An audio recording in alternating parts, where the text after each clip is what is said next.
people to believe that they're buying something and the price can only go up. You need those two things. You gotta have leverage, gotta have people believing that they're buying something and the only thing the price can do is go up, it can never go down.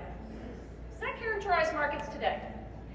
Probably not. In fact, if I would have stood here 2 years ago on this stage, if you were here with me, and I would have said to you, you know what, here's something that's going to happen because of this pandemic. People are going to be willing to pay cash for $1 million house that they've never seen. You would have laughed, wouldn't you? You would have said, she's crazy, right? How many people have had an experience, maybe not $1 million, but similar to that? Yeah, everybody in the room, everybody in the room. So, it's an all-cash world now, which means you don't have the leverage that basically all that low interest rates have done. Normally, wouldn't you think people want to take advantage of low interest rates? The only thing they've done is refi, basically. People are paying cash for houses because they don't want to be bid out of the market.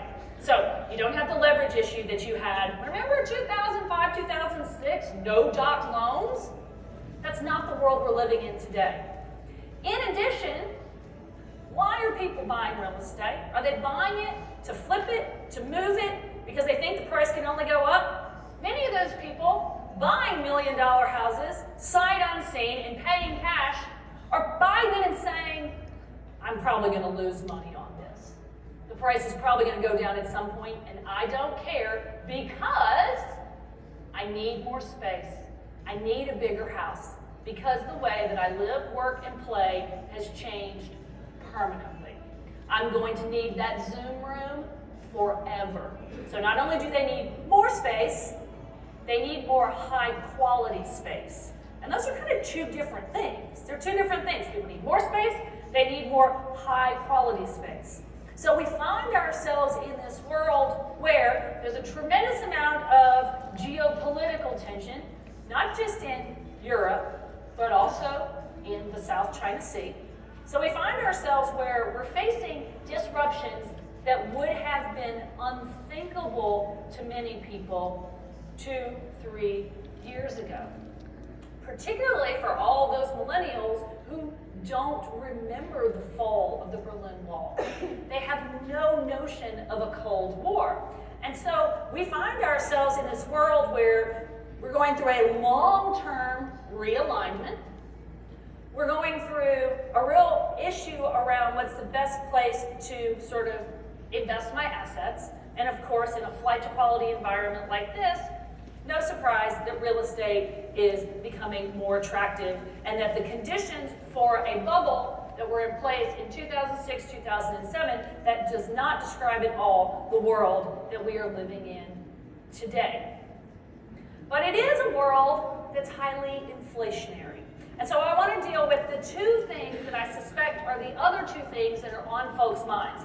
The high rates of inflation, not just in the US, but everywhere, and the supply chain issues that have been a massive constraint on the ability to expand the housing supply in America. So we find ourselves living in this world where home building, even in the face of double-digit increases in home prices, is still basically at the level that it was in 2018. Even in the midst of all this, we can't seem to push beyond and build more houses, basically because of supply chain issues related to the pandemic. So I'll finish with that before we open up the floor to questions, because unlike normal, where they don't give me time for questions, Jessica came along and said, Marcy needs question and answer, which I love. So we are going to get some Q&A, just like we did before. But before we can get there, I want to give you my perspective on inflation, because I think sort of second to Ukraine, it's the thing that folks are most concerned about. And of course, the inflation rates that they're experiencing right now are related to the situation in Ukraine because so much of the inflation is driven by increases in energy prices. So much of the inflation is being driven by increases in energy prices. Now, much of that is the base year problem that I sort of alluded to earlier, where 18 months ago, basically oil was free, it didn't cost anything, and now we've moved very quickly to a world where oil is trading at over $100 a barrel. So you get this massive increase in a short period of time, and that leads you to high rates of inflation simply because you're going from such a low base, the base year problem. But the real issue for many of you is how long do the elevated energy prices last? Well, when we get the next inflation number for the month of March, it's going to be even worse than the 7% that we saw in February because prices at the pump have gone up so dramatically in such a really short period of time. So the inflation numbers, headline, they don't get any better for at least 2 months. But there are alternative sources of oil that will begin to come onto the market over the next couple of months, primarily from the United States. So one of the issues that in all the talk about oil, in all the talk about increasing supply, I really haven't seen folks delve down into, but I'm going to share it with you, and it is this. It's a statistic that I watch very, very carefully to sort of track where oil prices are headed, and it's something called the rig count. It's very obscure. It's the Baker Hughes rig count. And the only people who probably have ever heard of it are people who are like in Houston or places like that are related to oil markets. And what it does is it counts up the number of oil wells that are functioning in the United States. Now, prior to the pandemic, in February of 2020, the rig count in the United States was 850. So there were 850 active oil wells pumping oil day in and day out. The U.S., prior to the pandemic, pumped as much oil every single day as Saudi Arabia. So the U.S. and Saudi Arabia on par with one another producing the same thing. Right? So rig count sitting at 850. Price of oil collapses in the wake of the pandemic. Producers in the United States do the smart thing because there's oil everywhere, they're having to pay to store it, they turn the taps off. So by July of 2020, the rig count in the U.S. had gone from 850 to 250. So we turned off 600 wells in about a 4-month period of time. So production bottoms out in July of 2020. The global economy begins to recover, and in fact recovers faster than anyone expected. And on the back of that recovery, U.S. producers start to turn the taps back on. But the problem is this: it's a lot quicker to turn them off than it is to turn them back on.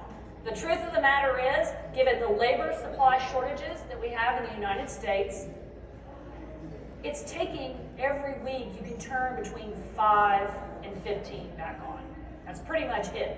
So it's going to take you to get best case scenario. If you're turning 10 on a week, you're down 600. That's 60 weeks to even get back to where you were before. So they've sped it up a little bit. Right now, we're turning 15 to 20 back on. But it's going to take at least another 4 to 6 months to get back to production pre-pandemic levels.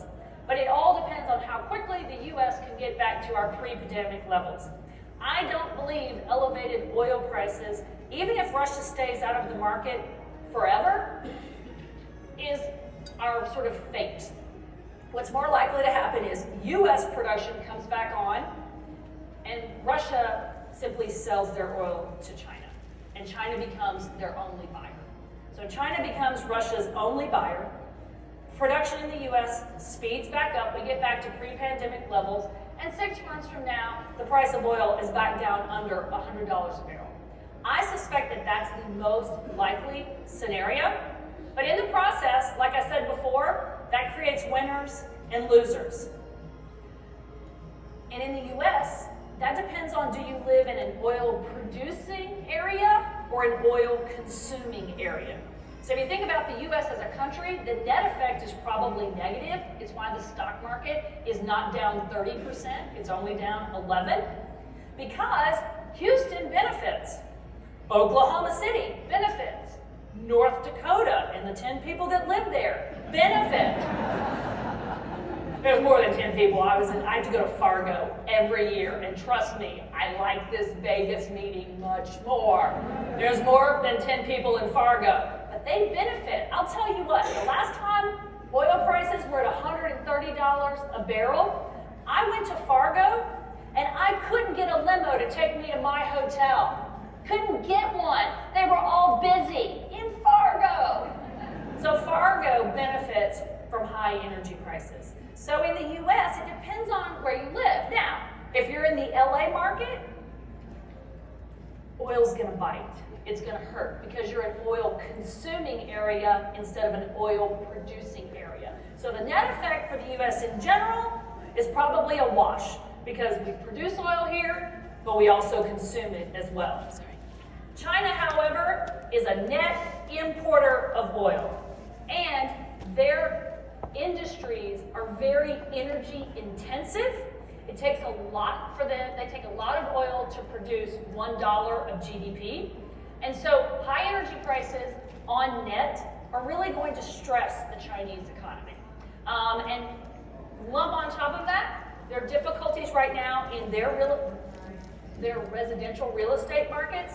And I believe the Chinese economy is going to really, really struggle this year and next year to get back to its normal growth targets. They're going to be the country that probably, second to Russia, hurts the most because they're net importers of energy.